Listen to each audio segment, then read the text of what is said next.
मिट्टी की खुशबू और अधूरे सपने। बारिश की बूंदें मिट्टी से टकराकर वो सुगंध फैला रही थी जो नदी के बचपन की सबसे प्यारी याद थी। छोटे से गांव फिरोजपुर में उसका घर आम और नीम के पेड़ों से घिरा हुआ था। माँ का चेहरा उसे अब सिर्फ पुरानी फोटो में दिखता था। नंदनी मुश्किल से 8 साल की थी जब बुखार ने माँ को छीन लिया था। तब से पिताजी ने ही जितना हो सके उसने नंदनी को माँ और पिता दोनों का प्यार देने की कोशिश की। पिता खेती करते लेकिन गांव में ज़मीन कम और मुश्किलें ज़्यादा थी। फिर भी वह हर शाम वो नंदनी के लिए बाजार से गुड़ लाते जैसे ये उनका रोज का वादा हो। लेकिन वक्त किसी के लिए ठहरता नहीं। 2 साल पहले पिता भी लंबी बीमारी के बाद चले गए। नंदनी अकेली रह गई। रिश्तेदारों में सबसे उसके पास चाचा रामपाल और चाची देवकी ने उसे अपने घर पर रख लिया। गांव में ये मान लिया गया कि लड़की अब अपने चाचा चाची की जिम्मेदारी है। शुरू शुरू में तो सब ठीक था। रामपाल चाचा जो गांव के प्राइमरी स्कूल में मास्टर थे, नंदनी की पढ़ाई की तारीफें करते थे। चाची देवकी भी त्योहारों पर उसके लिए नए कपड़े लाती। लेकिन जैसे जैसे नंदनी बड़ी हुई माहौल बदलने लगा। देवकी चाची का चेहरा अब पहले जितना नरम नहीं। छोटी छोटी बातों पर ताने, घर के कामों में शिकायत और अक्सर हमने ही पाला है तुझे वरना जैसे वाक्य सुनने को मिलते। नंदनी चुप रहना सीख गई थी। बारिश उस दिन भी हो रही थी जब देवकी चाची ने पहली बार कहा, देख नंदनी, अब तू 22 साल की हो गई है। हम ज़्यादा दिन तेरा बोझ नहीं उठा सकते। शहर में तेरा रिश्ता देखा है, लड़का अच्छा है, नौकरी करता है। नंदनी ने धीरे से पूछा, लेकिन चाची मैं अपनी पढ़ाई पूरी करना चाहती हूँ। देवकी ने हंसते हुए ताना मारा, पढ़ाई से पेट नहीं भरता लड़की, लड़की को तो घर बसाना चाहिए। उस पल नंदनी ने खिड़की से बाहर देखा। मिट्टी की खुशबू अब भी वही थी लेकिन उसकी जिंदगी की महक कहीं खोने लगी थी। फिरोजपुर में बरसात खत्म होते ही धूप तेज हो गई और वहां में धान कटाई भी भर गई थी। लेकिन नंदनी के मन में मौसम का कोई असर नहीं था। चाची देवकी के शब्द उसके कानों में गूंजते रहे, हम ज्यादा दिन तेरा बोझ नहीं उठा सकते। चाचा रामपाल बाहर से शांत दिखते लेकिन घर के भीतर उनके फैसले पर देवकी का ही जोर चलता था। शाम को जब चाचा स्कूल से लौटे तो नंदनी ने हिम्मत करके बात शुरू की, चाचा मैं सोच रही थी अगर मैं शहर जाकर कोई नौकरी कर लूँ तो। रामपाल ने बिना उसकी आंखों में देखे जवाब दिया, बेटी नौकरी का चक्कर छोड़, जो रिश्ता देवकी ने देखा है वो ठीक है। लड़के का नाम शिव कुमार है, शहर में प्राइवेट कंपनी में काम करता है। शादी के बाद तेरी जिंदगी आसान हो जाएगी। नंदनी ने सिर झुका लिया। उसे याद आया कि पिताजी हमेशा कहते थे, बेटा अपने पैरों पर खड़ा होना असली इज्जत है। लेकिन चाचा चाची के घर में उसकी राय की कीमत बस उतनी थी जितनी दीवार पर टंगे पुराने कैलेंडर की, जिसे कोई पलटने की फुर्सत नहीं लेता। कुछ दिनों बाद शिव कुमार अपने परिवार के साथ गांव आया। देखने में वो ठीक ठाक था, बातें मीठी करता था। उसने नंदनी से 2-3 दिन सवाल पूछे, फिर सब मुस्कुरा कर बोला, मुझे ये लड़की पसंद है। देवकी चाची ने राहत की सांस ली, जैसे कोई बड़ा बोझ उतर गया हो। नंदनी चुप रही लेकिन उसके दिल में एक अनजाना डर पलपने लगा। रिश्ता पक्का होते ही तैयारियां शुरू हो गई। चाची का रवैया अचानक बदल गया। अब वो नंदनी को रोज नए कपड़े दिखाती, मेहंदी और गहनों की बातें करती। लेकिन रात को जब नंदनी अकेली होती तो उसका मन किसी अनजाने खतरे की आहट की महसूस करता। शादी के सिर्फ 10 दिन पहले नंदनी को अपनी बचपन की सहेली मीरा का खत मिला। उसमें लिखा था, नंदू मैंने सुना है कि जिस शिव कुमार से तेरी शादी हो रही है उसके बारे में शहर में कुछ अजीब बातें चल रही हैं। लोग कहते हैं वो पहले से किसी और लड़की के करीब था, सावधान रहना। खत पढ़ते ही नंदनी के हाथ कांपने लगे। बाहर आंगन में चाची शादी की सूची बना रही थी और अंदर नंदनी की दुनिया जैसे किसी तूफान की तैयारी में थी। खत पढ़ने के बाद नंदनी का मन जैसे पत्थर हो गया था। मीरा मजाक करने वाली लड़की तो नहीं थी। उसकी चिट्ठी में हमेशा सच्चाई और साफगोई होती थी। लेकिन चाची देवकी के घर में इस तरह की बात करना जैसे आग में घी डालना था। उस रात खाना खाते समय नंदनी ने हिम्मत जुटाकर चाची से कहा, मुझे शिव कुमार के बारे में कुछ जानना है। देवकी ने बोहें चढ़ा दी, क्या जानना है, लड़का तो अच्छा है, नौकरी करता है, और क्या चाहिए। लेकिन नंदनी ने धीमे से कहा, मीरा कह रही थी कि उसका किसी लड़की के साथ। देवकी ने बीच में ही बात काट दी, अरे गांव की औरतें चुगली सुनने बैठ गई हैं। तू शादी से पहले ऐसे शक करने वाली लड़कियां अपना घर कभी नहीं बसा पाती। रामपाल चाचा ने अखबार से नजर उठाई मगर कुछ नहीं कहा।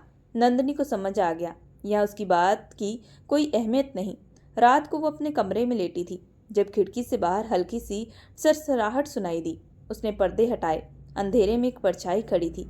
डर से उसका गला सूख गया, मगर आवाज आई, नंदू, मैं मीरा हूँ।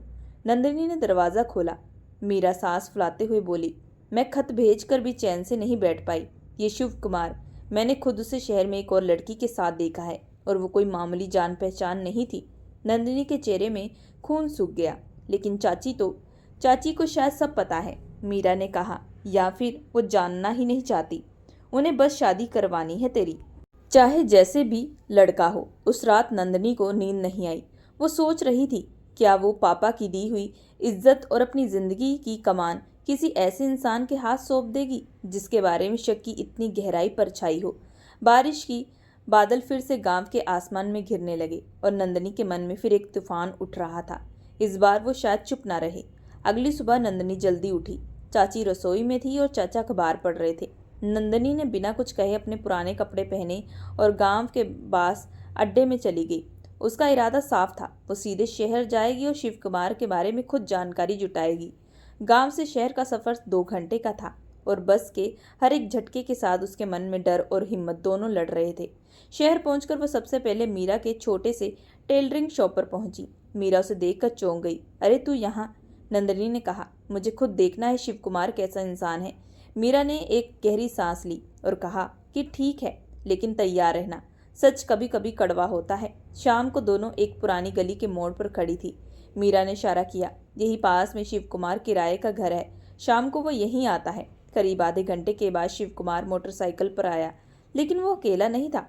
उसके पीछे बैठी एक लड़की ने हंसते हुए उसका कंधा थपथपाया। दोनों बिना किसी झिझक के हाथ पकड़कर ऊपर चले गए। नंदिनी की आंखों में जैसे आग भर गई। दिल की धड़कन इतनी तेज हो गई कि उसे लगा आसपास के लोग भी सुन सकते हैं। मीरा ने धीरे से कहा, देख लिया, अब तू सोच कि तुझे क्या करना है। नंदिनी ने एक पल को खुद को संभाला और ठंडे स्वर में बोली, अब मैं सिर्फ ये शादी करूंगी ही नहीं, बल्कि चाचा चाची को सच बताऊंगी, चाहे उन्हें बुरा लगे। उसके अंदर कुछ टूट चुका था और उस टूटने से एक अजीब सी ताकत निकल रही थी। शहर से लौटते वक्त बस की खिड़की से बाहर खेत पड़ रहे थे और मिट्टी के घर तेजी से पीछे छूट रहे थे, लेकिन नंदिनी के दिमाग में बस वही तस्वीरें घूम रही थी, शिव कुमार और वो लड़की हंसते हुए, जैसे दुनिया में कोई डर ना हो। गांव पहुंचते वो सीधे घर की तरफ चली गई। आंगन में चाची देव की शादी के लिए हल्दी पिसाई कर रही थी और आसपास को छोड़ते बैठकर बातें कर रही थी। कहाँ थी तू? देवकी ने बोहें चढ़ाकर पूछा। नंदिनी ने बिना हिचक के कहा, शहर, शिव कुमार के बारे में जानकारी जानने। आसपास बैठी औरतें चुप हो गई। देवकी का चेहरा लाल हो गया। क्या बकवास कर रही है तू? हमें शक कर रही है? ये शक नहीं, सच है, नंदिनी ने ठंडे स्वर में कहा। मैंने अपनी आंखों से उसे दूसरी लड़की के साथ देखा है चाची। वो कोई अच्छा इंसान नहीं है। रामपाल चाचा दरवाजे पर खड़े थे। आगे बढ़े। नंदिनी, तू जानती है ना कि ऐसे इल्ज़ाम लगाना कितना बड़ा मामला है? नंदिनी ने सीधा उनकी आंखों में देखा। अगर आपको यकीन नहीं तो खुद शहर जाकर देख लीजिए, लेकिन मैं उस आदमी से शादी नहीं करूंगी, चाहे इस घर में मेरी जगह हो या ना हो। देवकी ने ताना मारा।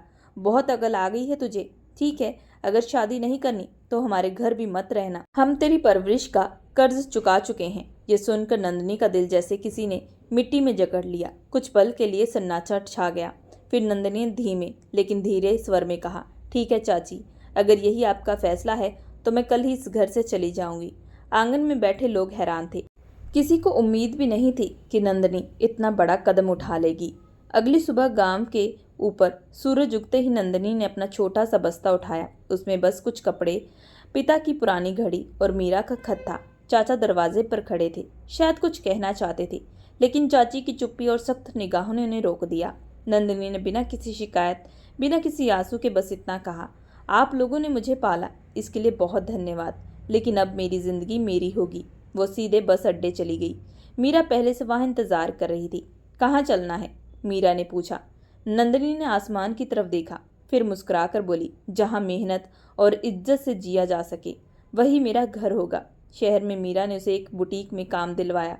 शुरू में काम मुश्किल था, तनख्वाह भी बहुत कम, लेकिन नंदिनी ने कभी शिकायत नहीं की। हर शाम वो अपनी पढ़ाई भी जारी रखती, क्योंकि पिता का सपना था कि वो खुद अपने पैरों पर खड़ी हो। 2 साल बाद उसी बुटीक की वो मैनेजर बन गई। एक दिन दुकान के शीशे के बाहर उसे एक परिचित चेहरा दिखा। शिव कुमार। उसकी आंखों में अब वो अहंकार नहीं था, बल्कि थकान और पछतावा था। नंदिनी ने बस एक पल देखा, फिर मुड़कर अपने काम में लग गई। उस रात मीरा के साथ छत पर बैठी नंदिनी ने कहा, जिंदगी में मुझे सब कुछ सिखा दिया कि अपने फैसले खुद लेने का हक किसी और को मत देना, और सबसे जरूरी, अगर रास्ता गलत लगे तो मुड़ने से मत डरना। आसमान में तारे चमक रहे थे और नंदिनी के दिल में अब एक अजीब सी शांति थी। उसका सफर आसान नहीं था, लेकिन अब वो किसी की परछाई नहीं, बल्कि अपनी रोशनी में जी रही थी। दोस्तों, आप लोगों को ये कहानी कैसी लगी हमें कमेंट करके ज़रूर बताइएगा। कहानी पसंद आए तो हमारे चैनल को लाइक और सब्सक्राइब करिएगा एंड बेल आइकन का बटन जरूर दबाइएगा।